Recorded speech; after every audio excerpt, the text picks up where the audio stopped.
ముందుగా గ్రామ సభని ఇంత చక్కగా నిర్వహించినటువంటి సర్పంచ్ గారికి, అలాగే వార్డు మెంబర్లకి, మిగతా గ్రామ పెద్దలకి, గ్రామ అధికారులకి, విద్యార్థులైన ప్రజలకి, చివరిగా మా ప్రిన్సిపల్ గారు, మిత్రులు అందరికీ నమస్కారాలు.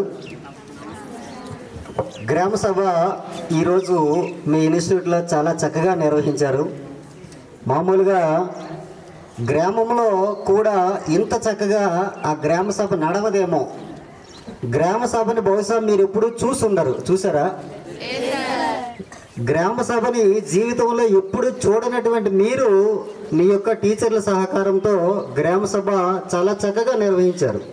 గ్రామంలో కూడా ఇలాగే గ్రామ సభ నిర్వహిస్తే మీ సార్ అన్నట్టు ఖచ్చితంగా అన్ని గ్రామాలు కూడా అభివృద్ధి పదంలో నడుస్తాయి. మన దేశానికి గ్రామాలు పట్టుకొమ్మలు. మన దేశంలో రాజ్యాంగం ప్రకారం పరిపాలన అంతా కూడా గ్రామం నుండే ప్రారంభమవుతుంది. తెలుసు కదా మీకు. గ్రామంలో గ్రామ పంచాయతీలు, మండలంలో మండల పరిషత్తులు, జిల్లాలో జిల్లా పరిషత్తులు, ఈ విధంగా మన దేశంలో 3 అంచెల పంచాయతీ రాజ్ వ్యవస్థ అమలులో ఉంది. గ్రామ పంచాయతీ, మండల పరిషత్తు, జిల్లా పరిషత్.